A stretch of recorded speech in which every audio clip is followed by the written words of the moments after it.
రిపోర్ట్సే ఉన్నాయి. మిగతా రిపోర్ట్స్ ఏవి? డాక్టర్, బ్యాలెన్స్ రిపోర్ట్స్ కూడా వచ్చాయి.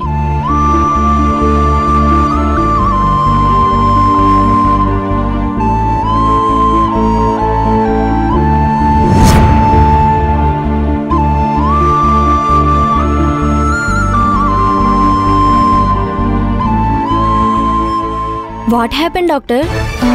నథింగ్. వేరే టెస్టులు రాస్తాను, అవి కూడా చేయించండి ఇమీడియట్గా. Okay doctor.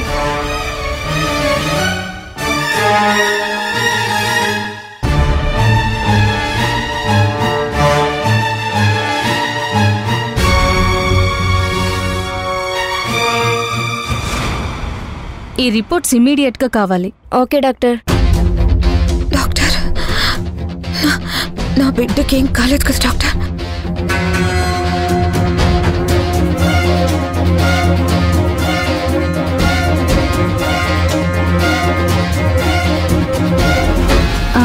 అలా ఏం లేదమ్మా.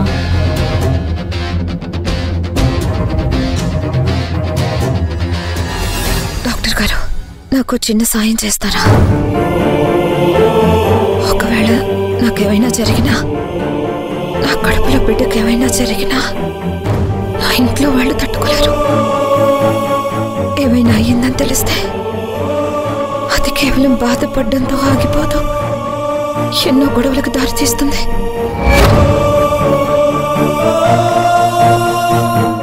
కుటుంబమే విడిపోయే పరిస్థితి వస్తుంది. అందుకే అది ఎలాంటి వార్తైనా సరే ముందు నాకే చెప్పాలి. పేషెంట్కి ఎలా చెప్తారమ్మా? అలా చెప్పకూడదు. మీకు దండం పెడతాను డాక్టర్. మీకు మా ఇంటి పరిస్థితి తెలీదు.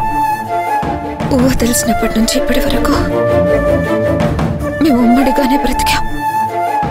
వేరే వాళ్ళ కారణంగా ఒకసారి విడిపోయే పరిస్థితి వచ్చింది. మళ్ళీ నా వల్ల అలాంటి పరిస్థితి నా కుటుంబానికి రాకూడదు. అందుకే ఇంతలా అడుగుతున్నాను. దయచేసి ఏం జరిగినా ముందు నాకే చెప్పండి. మా ఇంట్లో వాళ్ళకి చెప్పే ప్రయత్నం చేయొద్దు డాక్టర్, ప్లీజ్.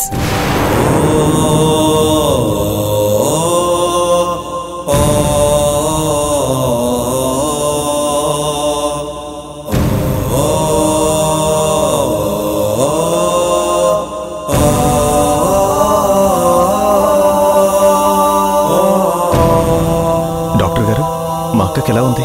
రిపోర్ట్స్ వచ్చాయా? జస్ట్ ఇప్పుడే స్పృహలోకి వచ్చింది.